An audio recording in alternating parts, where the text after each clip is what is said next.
Hello बच्चों, welcome to your channel physics with king sensor. बच्चों शुरू करते हैं आज का टॉपिक। बच्चों आज के इस टॉपिक में हम लोग पढ़ेंगे एप्लीकेशंस ऑफ बायो-सेवर्ट लॉ का सेकंड एप्लीकेशन, जिसका नाम है magnetic field due to a straight current carrying conductor of finite length. एक कोई ऐसा हमने वायर लेना है जिसकी लंबाई फिनिट हो, निश्चित हो, एक परिमित छोटी लंबाई, एक निश्चित लंबाई के कारण या किसी एक निश्चित लंबाई वाले चालक तार के कारण इसमें करंट फ्लो हो रही हो, उस वायर के कारण उस वायर से आर डिस्टेंस पे अगर कोई पॉइंट लिया गया तो उस पॉइंट पर कितना मैग्नेटिक फील्ड होगा, ये हम लोगों को फाइंड करना है। तो बायो-सेवर्ट के लॉ में हम लोगों ने अभी तक ये पढ़ा है कि बायो-सेवर्ट्स लॉ के कारण हम लोग एक करंट एलिमेंट के कारण मैग्नेटिक फील्ड ज्ञात कर सकते हैं, और करंट एलिमेंट के कारण मैग्नेटिक फील्ड होता है dB is equals mu naught upon 4 pi into I D L sine theta upon R square, जहाँ पे डी एल करंट एलिमेंट की लेंथ है और आई करंट है। तो ये सारी चीजें हम लोग बायो-सेवर्ट्स लॉ में पढ़ चुके हैं। अच्छा, बायो-सेवर्ट लॉ चूंकि मैग्नेटिक फील्ड की क्वांटिटी को कैलकुलेट करने वाला एक रूल है। अब मैग्नेटिक फील्ड एक वेक्टर क्वांटिटी होती है तो इसकी डायरेक्शन कैसे फाइंड करेंगे? तो बच्चा डायरेक्शन फाइंड करने के लिए हम लोग के पास कौन सा रूल है? Right hand palm rule number 1। Right hand palm rule number 1 या दाहिने हाथ की हथेली का नियम नंबर 1 क्या है? तो आंसर है right hand palm rule number 1 ये है कि अगर हम अपने दाहिने हाथ के पूरे पंजे को इस प्रकार से फैलाते हैं, इस तरीके से अरेंज करो कि ये जो चारों अंगुलियां हैं इस अंगूठे के परपेंडिकुलर, तब अगर ये अंगूठा उस डायरेक्शन में हो जिस डायरेक्शन में करंट फ्लो हो रही हो, और ये चारों अंगुलियां उस डायरेक्शन में हो जिस डायरेक्शन में मैग्नेटिक फील्ड ज्ञात करना है, तो उस पॉइंट पर मैग्नेटिक फील्ड की डायरेक्शन इस हथेली के तल के लंबवत परपेंडिकुलर बाहर की तरफ, ये डायरेक्शन मैग्नेटिक फील्ड की डायरेक्शन ये वाली होगी। या आप ऐसे करो कि अपने करंट की डायरेक्शन में अंगूठे को करो, चारों अंगुलियों को उस पॉइंट की तरफ करो जहां मैग्नेटिक फील्ड ज्ञात करना है, फिर उसके बाद एडजस्ट करने के बाद चारों अंगुलियों को 90 डिग्री कर्ल करो, और 90 डिग्री कर्ल करने के बाद ये चारों अंगुलियां जिस डायरेक्शन में जाती हैं वही डायरेक्शन ही मैग्नेटिक फील्ड की डायरेक्शन होगी। सपोज मान लो कि यहाँ पे एक वायर है, इसमें करंट फ्लो हो रही है ऊपर की तरफ, और एक पॉइंट यहाँ पे दिया गया है P। आपसे पूछ लिया पॉइंट P पर मैग्नेटिक फील्ड की डायरेक्शन बताओ, तो पॉइंट P पर मैग्नेटिक फील्ड हम लोग कैसे निकालेंगे? तो इसके लिए पहले दाहिने हाथ के पंजे को इस तरीके से एडजस्ट करो कि अंगुलियां इस अंगूठे के परपेंडिकुलर हो। अब देखो करंट की डायरेक्शन में अंगूठे को एडजस्ट कर दिया, करंट ऊपर की तरफ तो अंगूठा इधर, और चारों उंगलियां इस पॉइंट की तरफ, फिर इसको 90 डिग्री कर्ल करो। 90 डिग्री कर्ल करने के बाद किधर जा रहा है? अंदर की तरफ, बोर्ड के सापेक्ष अंदर की तरफ। और इन साइड वाली डायरेक्शन को हम लोग किसे दिखाते हैं? क्रॉस से।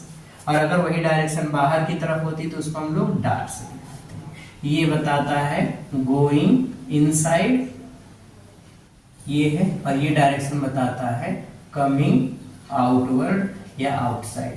तो ये बाहर की दिशा है और ये भीतर की ओर की दिशा को रिप्रेजेंट करता है। तो बायो-सेवर्ट्स के लॉ में हम लोग मैग्नेटिक फील्ड ज्ञात करते हैं फार्मूले dB बराबर mu naught upon 4 pi I D L sine theta upon R square, इस फार्मूले से, और हम लोग उसकी डायरेक्शन मैग्नेटिक फील्ड की डायरेक्शन फाइंड करते हैं right hand palm rule number 1 से। तो यहाँ पे बच्चों हमारे पास एक ऐसा डेफिनेट लेंथ का कोई एक स्ट्रेट वायर है XY, इस वायर में करंट फ्लो हो रही है I।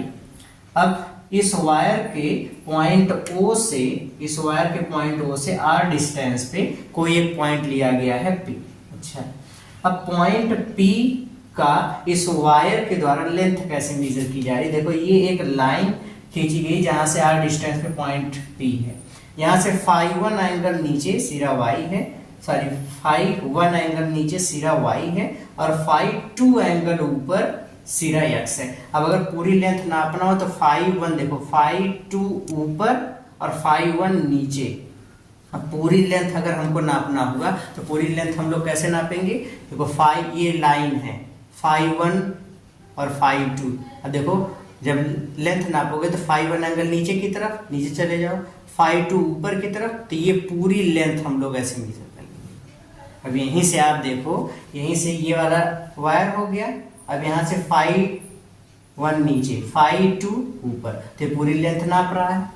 तो पूरी लेंथ को हम लोग नापने के लिए एंगल ऑफ एलिवेशन लेते हैं। एंगल ऑफ एलिवेशन का मतलब है हम लोग एंगल फाई 1 और फाई 2 के टर्म में लेंगे। अच्छा, मैग्नेटिक फील्ड फाइंड करने के लिए बायो-सेवर्ट ने जो रूल बताया है वो रूल ये है कि करंट एलिमेंट के कारण मैग्नेटिक फील्ड ज्ञात करो और पूरे वायर के कारण निकालना है तो उसी का इंटीग्रेशन कर दो। जैसे आ जाइए देखते हैं, हमने ले लिया यहाँ पर कोई एक करंट एलिमेंट जिसकी लेंथ है dl।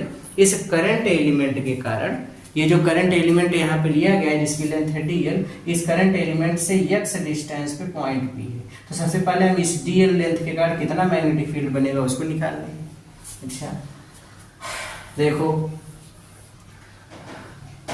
Late magnetic field due to current element dl on point P is dV। अब मान लो कि dl लेंथ के कारण P पर मैग्नेटिक फील्ड dV है, तो dV की वैल्यू किसके बराबर होगी? dV बराबर mu naught upon 4 pi into आई dl sine theta upon dl वाला एलिमेंट कितनी डिस्टेंस पे x, तो यहाँ पे लिख दीजिए x स्क्वायर। ओके, अब पूरे वायर के कारण कितनी लेंथ होगी? तो magnetic field due to length X Y. अब पूरे एक्स वाई लंबाई के कारण कितना मैग्नेटिक फील्ड बनेगा? तो पूरे लंबाई के कारण मैग्नेटिक फील्ड ज्ञात करना है तो आप इसी का इंटीग्रेशन कर दो। dv का इंटीग्रेशन b, ये हो जाएगा integration of mu naught upon 4 pi I dl sine theta upon x square. अच्छा, इस पूरे लेंथ को हम लोग जो रिप्रेजेंट कर रहे हैं इस एंगल फाई 1 और फाई 2 से, तो फाई 1 नीचे की तरफ इसलिए माइनस में, फाई 2 ऊपर की तरफ इसलिए प्लस में। अब फाई 2 और फाई 1 एंगल ऑफ एलिवेशन है जिसको हम लोग उन्नयन कोण कहते हैं। अच्छा, ये हो गया mu naught upon 4 pi into आई dl sine theta upon x square. इसको हम मान लेते हैं इक्वेशन फर्स्ट। बच्चों यहाँ पे देखो बहुत से वेरिएबल हैं, dl भी है, थीटा भी, x है, हम सबको एक ही टर्म में लिखते हैं। क्योंकि एंगल ऑफ एलिवेशन फाई 1 और फाई 2 तो हम फाई के टर्म में इसको लिखते हैं। फाई के टर्म में लिखने के लिए हम लोग देखो क्या करते हैं, पहले P से D की डिस्टेंस लेकर के एक आर्क लगा देते हैं जो कि इस पर परपेंडिकुलर है, ये तो DE एक आर्क हो गया। इसके लिए हम लोग एक ट्रायंगल कंसीडर करते हैं, ट्रायंगल CDE। इस ट्रायंगल में अब देखो, अगर हम इस अर्क और इस लेंथ का रिलेशन बनाएं तो ये एंगल है थीटा, कोण के सामने वाली भुजा लंब और सबसे बड़ी भुजा कर्ण। तो यहाँ पे रिलेशन हमको मिलेगा साइन थीटा बराबर लंब कितना है DE और कर्ण कितना है DL। तो यहाँ से DE बराबर निकालेंगे तो DE किसके बराबर हो जाएगा? DE किसके बराबर हो जाएगा? DL sine theta. किसके बराबर होगा? DL sine theta. ओके, अच्छा, अब DE की तो एक वैल्यू ऐसे निकाल सकते हैं, एक वैल्यू ऐसे भी निकाल सकते हैं। देखिए, ये वाला कोण है D5 और ये अर्क है और इसकी रेडियस है x। तो हम लोग निकाल सकते हैं कोण बराबर अर्क अपान रेडियस, एंगल इज इक्वल्स अर्क अपान रेडियस। तो एंगल कितना है? D5, अर्क कितना है? DE और रेडियस कितना है x। तो यहाँ से अगर मैं लिखूं DE बराबर, तो हमको मिलेगा x इंटू D5, ऐसे भी लिखा जा सकता है। अब देखिए, इन दोनों रिलेशन में दोनों के लेफ्ट इक्वल है तो राइट भी इक्वल होंगे। अच्छा, राइट इक्वल होगा तो हम लोग इसी रिलेशन को कैसे लिख सकते हैं? जब देखिए, इसी रिलेशन को अगर आप लिखोगे तो ऐसे लिखेंगे x into D5, left equal तो राइट भी इक्वल, इसका राइट x D5 और इसका बराबर DL साइन थीटा। ये मिल गया हमको इक्वेशन सेकंड। यहाँ तक क्लियर हुआ? ओके, अब देखो बच्चों, यहाँ पे हम लोग देखो अब DL साइन थीटा के स्थान पर अगर x D5 लिखोगे तो अभी भी आप देखिए x D5 को, अब चूंकि हमको x की वैल्यू भी नहीं पता हमको, तो वैल्यू r के टर्म में निकालनी है। तो हम पहले x को r के टर्म में रिप्रेजेंट करते हैं। तो x को r के टर्म में कैसे रिप्रेजेंट करोगे? इसके लिए हम लोग लेते हैं ट्रायंगल ODP। इस ट्रायंगल में देखो r ये वाला आधार है और यक्स क्या है, कर्ण, और ओ डी तो लंब है। तो हमको आधार निकालना है, कर्ण पता, तो आधार और कर्ण का रिलेशन लगाओ। आधार और कर्ण का रिलेशन होता है कास, तो कास थीटा कितना है, एंगल कितना है फाई, तो कास फाई बराबर आधार आर और फिर कर्ण है यक्स। तो यहाँ से यक्स इधर कर दो और कास फाई को इधर कर दो, तो यक्स बराबर आर अपान कास फाई। यही यक्स की वैल्यू यहाँ पे पुटअप करो, यक्स की वैल्यू यहाँ पे पुटअप करोगे तो कितना मिल जाएगा हमको मान। अब देखो यक्स की वैल्यू अगर यहाँ पे पुटअप करेंगे, या पहले इसको लिख दो इक्वेशन 3। अच्छा, अब हम लोग बच्चों एक एक करके वैल्यू पुटअप करना शुरू करते हैं। सबसे पहले यहाँ पे देखो इस इक्वेशन फर्स्ट में, from equation first and second, first और सेकेंड का यूज करेंगे तो b बराबर mu integration of mu naught upon 4 pi into I. अब देखो dl साइन थीटा के स्थान पे हम लोग क्या लिख सकते हैं, x D five upon x square, और इसकी लिमिट है फाई 1 से फाई 2। यहाँ x से स्क्वायर कैंसिल, तो ये मिल गया b बराबर integration minus phi 1 to phi 2 mu naught upon 4 pi into I D phi upon X. अब x के स्थान पे हम लोग क्या लिख सकते हैं, r बाई कास फाई, तो यहाँ कर दो r इंटू कास फाई। अब सब जितने रिलेशन हमारे पास हैं सब फाई का टर्म अब हम लोग इंटीग्रेशन कर सकते हैं। अब यहाँ पे सरल करेंगे, तो यहाँ पे सरल करेंगे तो कितना मिलेगा, यहाँ पे सरल करेंगे तो ये हमको मिलेगा, देखो mu naught upon 4 pi I upon R common बाहर कर लीजिए, कांस्टेंट है तो mu naught upon 4 pi into I upon R बाहर आ गया।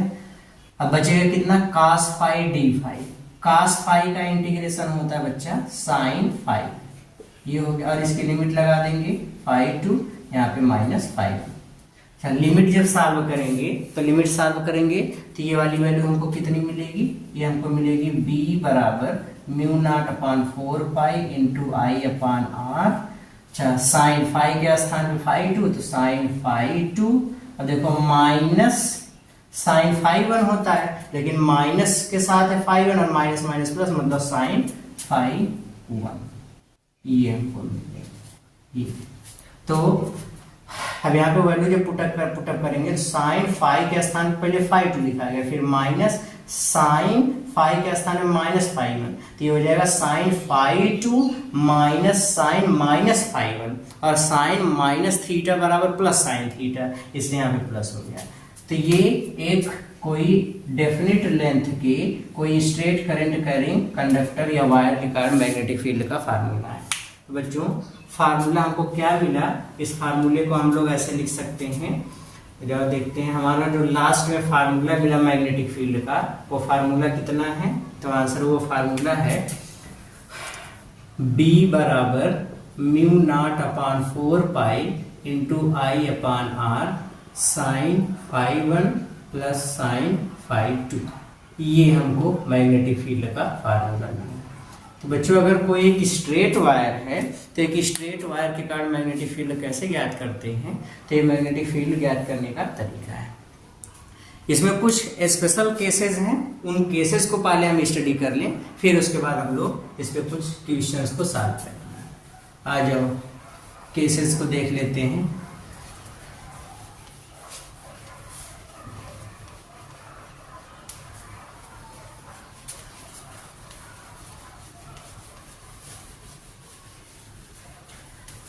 मस्त मौसम है एकदम सुहाना। चलिए अब सवाल देखते हैं, पहले स्पेशल केसेस बच्चों समझ लेते हैं।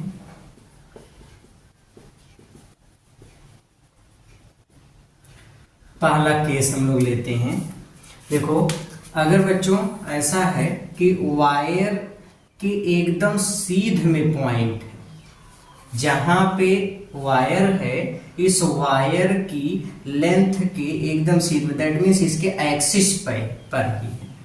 तो अगर ऐसा कोई एक पॉइंट अगर दे दिया जाए जो वायर के किसी एंड के एकदम स्ट्रेट हो, जैसे कि मैंने यहाँ पे दिखाया, तो ऐसी स्थिति में अब देखो इसको, इस वाले सिरे को यहाँ से मिला दो, इस वाले सिरे को वहां से मिलाओगे, दोनों लाइन एक ही पे जाएगा। दैट मीन्स φ1 और φ2 अब दोनों की वैल्यू लगभग 0 डिग्री। या अगर इसको φ2 का इधर से नापेंगे तो 180 डिग्री हो जाएगा। तो साइन 180 करें या साइन 0 करें, दोनों की वैल्यू 0। दैट मीन्स ऐसी स्थिति में मैग्नेटिक फील्ड कितना होगा? 0। तो जब भी आपको क्वेश्चन दिया जाए जिस क्वेश्चन में पॉइंट एकदम एग्जैक्ट सीध में पड़े, ऐसी स्थिति में मैग्नेटिक फील्ड कितना हो जाएगा? 0। Very good.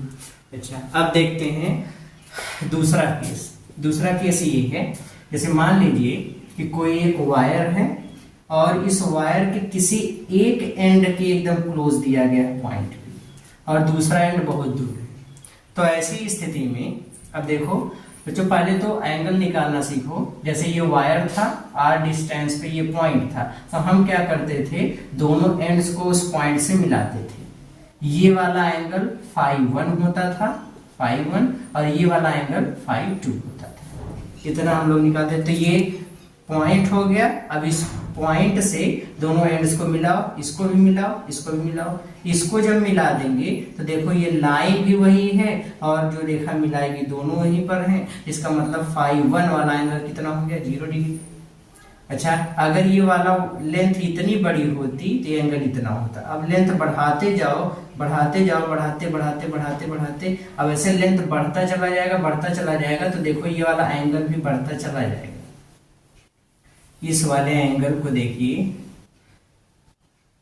ये अगर बच्चों पॉइंट यहाँ रहेगा तो इतना एंगल, यहाँ रहेगा तो इतना एंगल, यहाँ रहेगा तो इतना एंगल। तो जैसे जैसे इसकी लेंथ बढ़ती चली जाएगी, ये वाला एंगल टेंड्स टू, अगर एकदम पूरा स्ट्रेट होता चला जाएगा, तो ऐसी स्थिति में φ2 कहाँ पर टेंड करेगा? 90 डिग्री।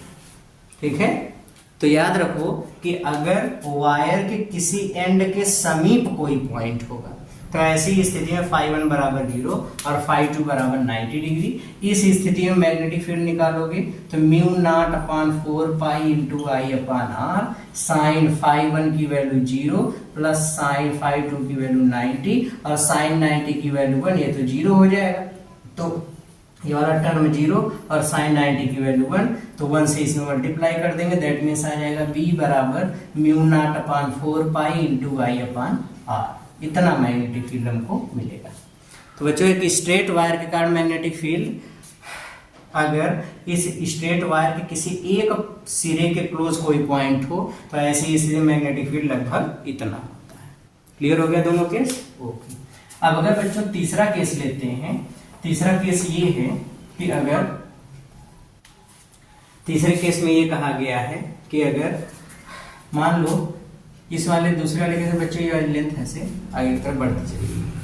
तीसरे वाले केस में हमने ऐसा केस लिया बच्चों, मान लो कि वायर एक बहुत बड़ी लेंथ का, मतलब इन्फिनिटी लेंथ का, इधर भी ये वाली लेंथ इन्फिनिटी की तरफ टेंड कर रही है, इधर वाली ये वाली लेंथ भी इन्फिनिटी की तरफ टेंड कर रही है। जैसे r डिस्टेंस पे कोई एक पॉइंट है, यहाँ पे मैग्नेटिक फील्ड नापना है या मैग्नेटिक फील्ड ज्ञात करना है, तो कैसे ज्ञात करेंगे? अब देखो, जब ये लेंथ अगर छोटी होती तो इसको मिलाते ये φ2 ये φ1 होता। अगर इतनी बड़ी हो जाए तो और ये वाला एंगल बढ़ जाएगा, इतनी बड़ी हो जाए तो ये वाला एंगल और ज्यादा बढ़ जाएगा, और ज्यादा लेंथ बढ़ेगी और बढ़ जाएगा। ऐसे बढ़ते बढ़ते बढ़ते एक समय ऐसा आ जाएगा कि पूरा एंगल φ1 का कहाँ तक पहुंच जाएगा? 90 डिग्री। वैसे ही अब अगर मैं इस दूसरे वाले को बढ़ाऊं तो दूसरे वाले की जब लेंथ बढ़ती जाएगी तो φ2 किधर टेंड करेगा? 90 डिग्री। मतलब अगर इन्फिनिटी लेंथ का कोई वायर है तो ऐसे केस में φ1 और φ2 दोनों कितना हो जाएगा? 90 डिग्री। और दोनों 90 डिग्री होने के केस में मैग्नेटिक फील्ड अगर आप निकालोगे तो मैग्नेटिक फील्ड बराबर μ0/4 पाई आई अपान आर, साइन φ1 भी 90 और साइन φ2 भी 90। साइन 90 साइन 90 1 और 1 1 2, 2 से 2 कैंसिल हो जाएगा। तो हमको मिलेगा कितना? b बराबर μ0/4 pi into I upon R into 2, 2 से 2 मर गए, ये हो जाएगा 2 पाई। तो b बराबर μ0/2 pi into I upon R. इतना मैग्नेटिक फील्ड हमको मिलेगा। क्लियर हुआ? ओके। तो बच्चों, अगर अब यहीं पर सवाल को समझिए, अगर आपको कोई वायर दिया गया है, इस वायर की लेंथ अगर इन्फिनिटी है और पॉइंट किसी एक सिरे के क्लोज नहीं है, तो ऐसी स्थिति में मैग्नेटिक फील्ड का ये फार्मूला। एक वायर जिसकी लेंथ इन्फिनिटी की तरफ है या बहुत बड़ी लेंथ का है और पॉइंट भी किसी एक सिरे के क्लोज हो, तो ऐसी स्थिति में मैग्नेटिक फील्ड इतना होगा। और अगर एकदम लाइन के एकदम सीध में ही है, वायर के एकदम सीध में, जैसे कि यहाँ दिखाया गया है, ऐसे केस में मैग्नेटिक फील्ड 0। क्लियर हो गया? ओके। अब आ जाते हैं हम लोग कुछ सवाल देखते हैं अच्छे अच्छे क्यूट से प्यारे से।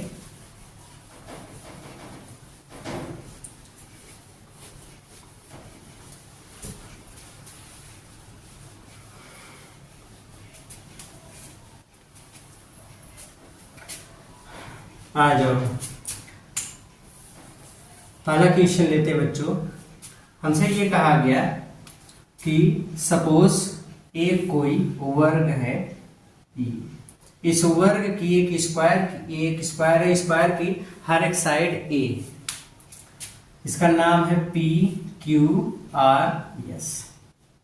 इसमें करंट फ्लो कर रही है आई, सब में एक ही डायरेक्शन में।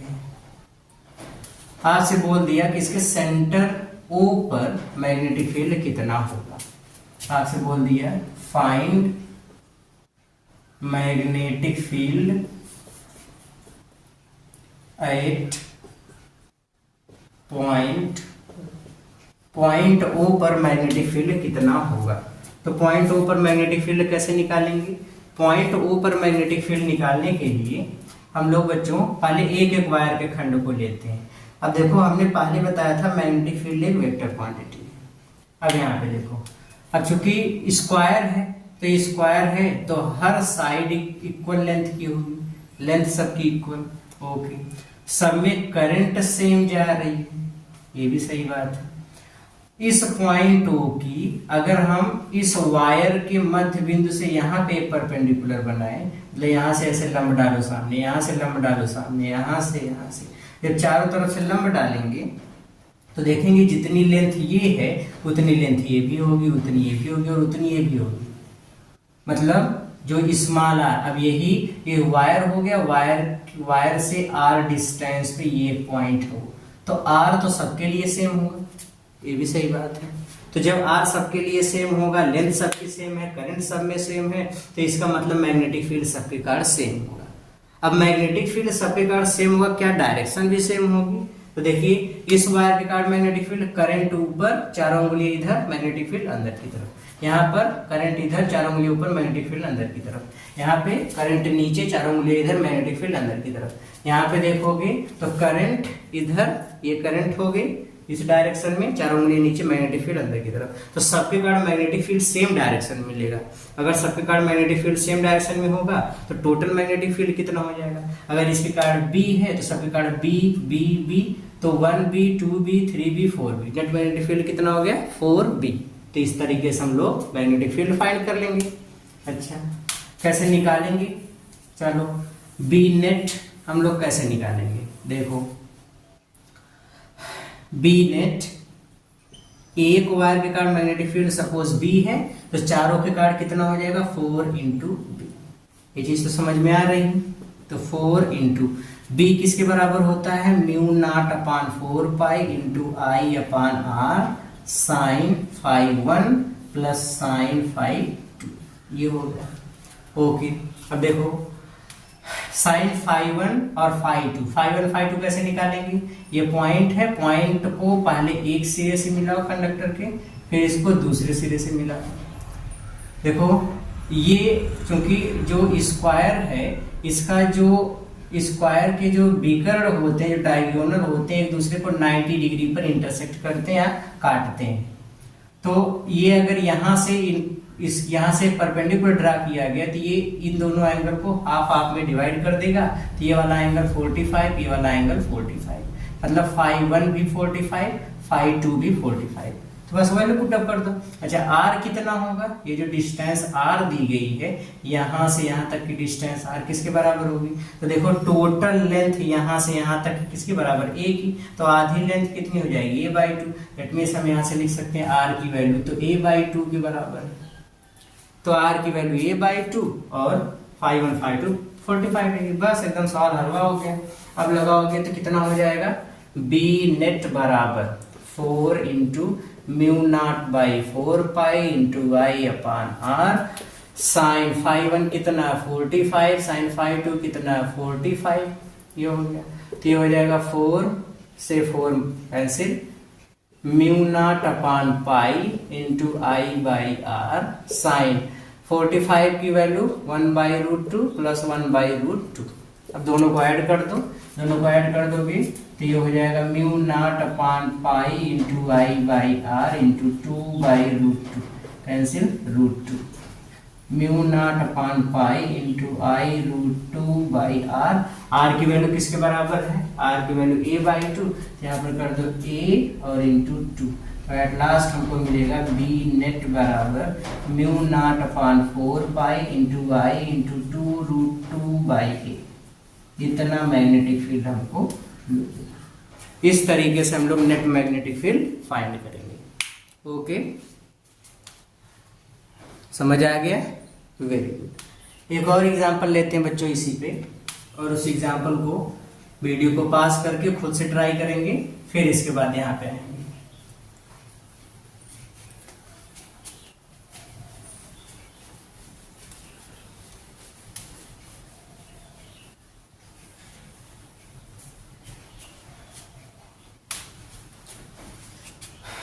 तो देखिए दूसरा एग्जांपल ये है, सेम क्वेश्चन। देखो यहाँ पे इस बार हमको एक आयत दिया है, ये एक रेक्टेंगल है पी क्यू आर एस। हमसे बोल दिया इसकी लेंथ है, इसकी लेंथ है एल, इसकी विड्थ है, इसकी चौड़ाई है बी। यहाँ पे डायगोनल पर कोई एक वायर ऐसे कनेक्ट कर दिया गया। यहाँ पे हमको करंट दे दी गई है I बराबर, या यहाँ पे पूछ दे दिया गया करंट है I, और आपसे पूछ लिया गया फाइंड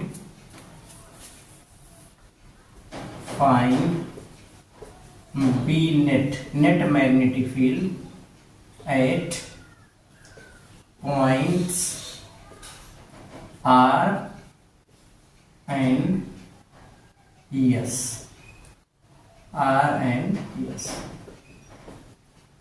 पहले क्वेश्चन समझते हैं, फिर इसके बाद सवाल शुरू करते हैं सॉल्व करना। तो जो आपसे बोल दिया PQRS एक रेक्टेंगल है, PQRS एक आयत है, इस आयत की लेंथ है L और इसकी चौड़ाई या विड्थ है B। अब इसके डायगोनल से या डायगोनल पर दे दिया गया करंट I फ्लो हो रही है। अब आपसे कहा दिया गया कि पॉइंट R पर बताओ कितना मैग्नेटिक फील्ड होगा इस करंट के कारण, पॉइंट R पर मैग्नेटिक फील्ड इस वायर के कारण, और पॉइंट S पे कितना मैग्नेटिक फील्ड होगा, तब कैसे लगाएंगे। तो बच्चों एक मैग्नेटिक फील्ड S वाला, पहले हम लोग इसको देखते हैं पॉइंट S पे कितना मैग्नेटिक फील्ड होगा। तो अभी हमने देखा कि ये डायगोनल है ये, और डायगोनल पर ही ये वाला पॉइंट है S। अब अच्छा, वायर के अगर सीध में पॉइंट रहेगा तो मैग्नेटिक फील्ड कितना होता है, 0। अभी हम लोगों ने तो केस फर्स्ट में ही पढ़ा था, केस फर्स्ट में हमने क्या पढ़ा था मैग्नेटिक फील्ड में, कि अगर एक वायर है और वायर के एकदम स्ट्रेट कोई पॉइंट है तो मैग्नेटिक फील्ड कितना हो जाएगा, 0। तो यहाँ पे ये स्ट्रेट वायर और उसकी स्ट्रेट वायर के एकदम सीधे में पॉइंट है, तो मैग्नेटिक फील्ड कितना हो गया, 0। तो मैग्नेटिक फील्ड 0 होगा। अच्छा, मैग्नेटिक फील्ड 0 होगा। ओके, चलिए एक चीज तो समझ आ गई कि यहाँ पे मैग्नेटिक फील्ड 0 मिला। तो यस पे B net at S is equals कितना हो गया, 0। अब बात करते हैं पॉइंट आर की। पॉइंट आर की वैल्यू कैसे फाइंड करोगे, देखो पहले हम इसका डायगोनल पूरा मिला दें। यहाँ से हमने परपेंडिकुलर ड्रा कर दिया यहाँ पे, जो कि आधी लंबाई पे जाती है, ये ठीक है। अब ये वाली डिस्टेंस इसकी r होगी भाई, ये वायर है और वायर से r डिस्टेंस पे यहाँ पे एक पॉइंट है r, यहीं पे हमको मैग्नेटिक फील्ड ज्ञात करना है। तो इस r की वैल्यू होगी कितनी, इस r की वैल्यू निकालने के लिए पहले देखो कि अगर हम इस पूरे को मिला दें तो एक हम समकोण त्रिभुज ले सकते हैं PSR। कौन सा ट्रायंगल ले रहे हैं? PSR, triangle PSR। इस PSR में इस पूरे लेंथ की वैल्यू, अगर हम PR की वैल्यू निकालें तो PR की वैल्यू किसके बराबर होगी? √B² प्लस L², लंब स्क्वायर प्लस आधार स्क्वायर, ये होगी। तो हमको बस खाली आधी लेंथ चाहिए तो बाई 2 कर दो। तो स्मॉल r बराबर PR/2, तो स्मॉल r बराबर किसके होगा? √B² plus L²/2। ये हो गया स्मॉल r की वैल्यू। ओके, φ1 और φ2 निकालते हैं। तो इस सिरे को यहां से मिला दिया, इस सिरे को यहां से मिला दिया, तो ये वाली एंगल होगी φ1 और ये वाला एंगल होगा φ2। तो यहाँ पे दोनों एंगल कितने कितने मिल रहे हैं? 45। बस क्वेश्चन पूरा हो गया। तब हम लोग लगा लेते हैं फार्मूला। फार्मूला क्या है? B net at point R बराबर μ0/4 pi into I/R into sine 45 plus sine 45। ये हो गया साइन 45 प्लस साइन 45। साइन 45 की वैल्यू कितनी होती है? 1/√2। तो ये हो जाएगा into 1/√2 plus 1/√2 is equals 2/√2 is equals √2। That means ये हम लिख सकते हैं B net बराबर μ0/4 pi into I/R into √2। R की वैल्यू पुटअप कर लीजिए। R की वैल्यू किसके बराबर है? √B² plus L²/√2। तो ये हो जाएगा μ0/4 pi into I/√B² plus L² into 2√2। ये हो जाएगा B net। ये इसका आंसर है। तो बच्चों पॉइंट R पर नेट मैग्नेटिक फील्ड किसके बराबर होगा? तो आंसर है पॉइंट R पर नेट मैग्नेटिक फील्ड होगा μ0/4 pi into I into 2√2/√B² plus L²। Clear हो गया? ओके, बस इसी तरीके से हमको क्वेश्चन सॉल्व करना है। अच्छा, नेक्स्ट क्वेश्चन लेते हैं। मिटा दे इसको। Very good.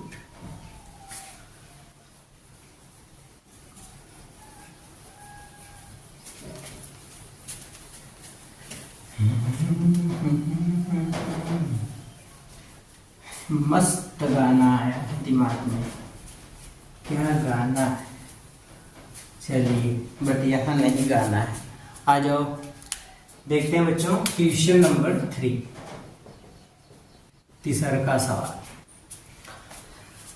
क्वेश्चन में हमसे बच्चों ये कहा है, देखो कहा दिया कि एक कोई समषटभुज है। समषटभुज ऐसी शेप जिसकी सभी भुजाएं बराबर हों और उसमें 6 भुजा हो।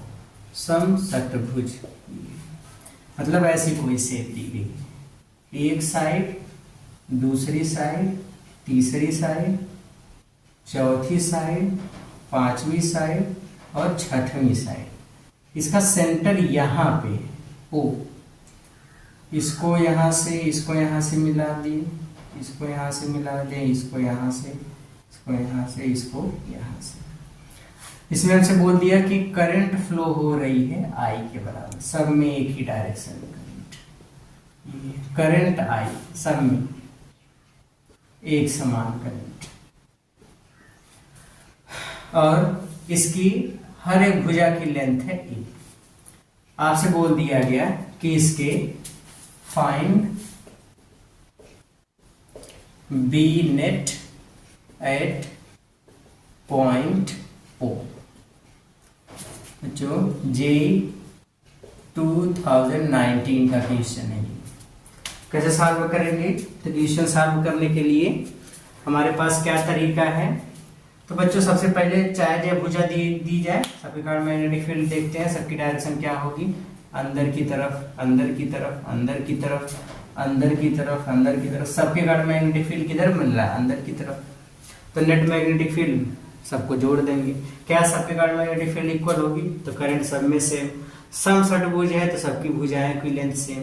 और यहाँ से अगर हम लोग परपेंडिकुलर ड्रा करते हैं जिसको हम लोग स्मॉल आर बोलेंगे, ये स्मॉल आर की वैल्यू भी सबके लिए सेम। जब सबके लिए R same, A same, current same, सब कुछ सेम, तो मैग्नेटिक फील्ड भी सेम। अब एक के कारण मैग्नेटिक फील्ड मान लो बी है तो 6 भुजा है, तो 6 के कारण मैग्नेटिक फील्ड कितना हो गया 6b। तो हम लोग यहाँ पे लिख लेते हैं net magnetic field is equal 6 into B. 6 into what is B, mu naught by 4 pi into I by R into sine phi 1 plus sine phi 2। Okay, बस वैल्यू पुटअप करते रख, अब वैल्यू पुटअप करते चले जाना है। वैल्यू पुटअप कर लीजिए, वैल्यू पुटअप करोगे तो देखो कितना है 6 into mu naught upon 4 pi into I into, अब आर पहले निकाल करके देखते हैं। अच्छा बच्चे, ये तो समझ में आता ही है कि अगर ये एक समषटभुज है तो ये एक समबाहु त्रिभुज, जितने त्रिभुज बनेंगे सब समबाहु त्रिभुज। समबाहु त्रिभुज का प्रत्येक अंतःकोण 60-60, ये भी 60, ये भी 60, ये भी 60।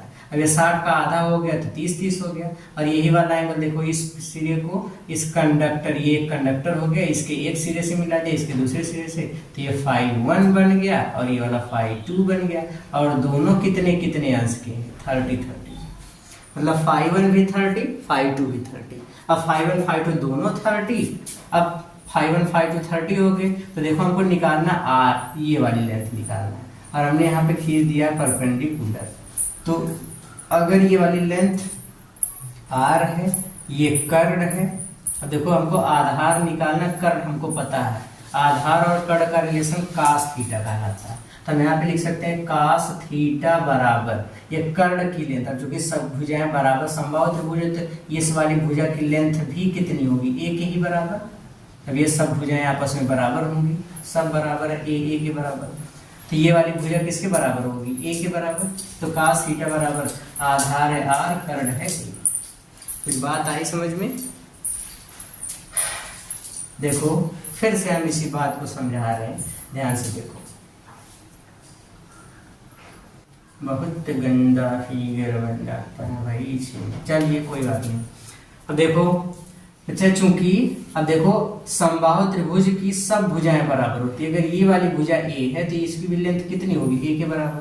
दैट्स क्लियर, ओके छात्र। अब यहाँ पे देखिए ये वाली भुजा की लेंथ हमको निकालनी आर। अच्छा, अगर हम यहाँ से एक परपेंडिकुलर बीचों बीच ड्रा किए हैं तो ये वाले कोणवा आधा आधा हो जाएगा, टोटल 60 होता है तो ये 30, ये भी 30। अब ये वाला एंगल अगर 30 हो गया जो कि फाई 2 है, ये भी 30 है, तो देखो 30 कोण के सामने वाली भुजा लंब, तो ये वाली भुजा लंब, ये वाली भुजा आधार, सबसे बड़ी भुजा कर्ण। कर्ण हमको पता, आधार हमको निकालना है, तो आधार और कर्ण का रिलेशन कास है, तो कास थीटा बराबर आर बाई ए। तो ये हो जाएगा कास थीटा बराबर 30 बराबर R by A.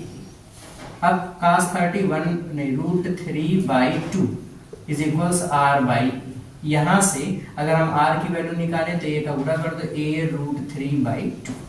Okay, r की वैल्यू मिल गई, पुट दिस वैल्यू हियर, तो ये हो जाएगा a√3/2, तो 2i हो गया, 2 इंटू आई। अब इंटू साइन फाई 1 की वैल्यू कितनी है 30 डिग्री, और साइन फाई 2 की वैल्यू भी कितनी है 30 डिग्री। दोनों 30-30 हो गए। ओके, अब अगर दोनों 30-30 हो गए तो ये हमको कितना मिल जाएगा, बी नेट बराबर 6 इंटू, देखो 2 से काट दो, 2 1 कम 2, 2 2 4, 2 1 2, 2 2 3, 2 1 2, 2 2 4। तो ये कितना हो जाएगा ऊपर देखो mu naught upon 2 pi into, mu naught upon 2 pi into, ये कितना मिल जाएगा I by A √3 into sine 31/2, sine 31/2 दोनों को ऐड कर दिया इज इक्वल्स 1। मतलब ये टोटल वैल्यू कितनी हो गई 1। ओके, अब एक से देखो इसको काट दो, 2 1 2, 2 3 6, √3 से 3 को काटोगे तो √3 मिलेगा। मतलब मिल जाएगा B net is equals mu naught upon pi into I √3/, ये इसका आंसर होगा। इतना मैग्नेटिक फील्ड बनेगा। तो यहाँ पे सेंटर पे मैग्नेटिक फील्ड कितना हो गया, बी नेट बराबर mu naught upon pi into I √3/a। Clear हो गया?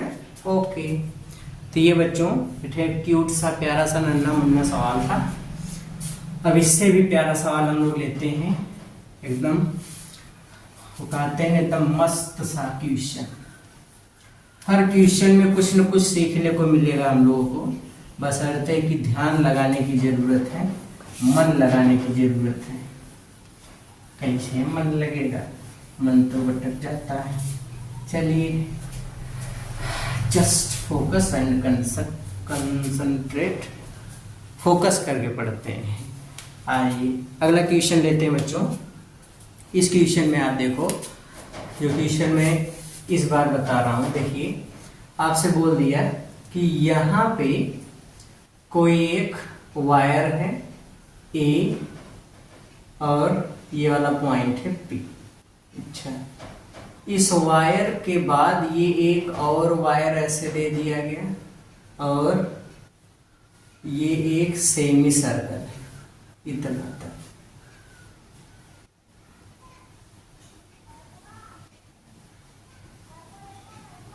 सेमी सर्कल की रेडियस है 7 सेंटीमीटर।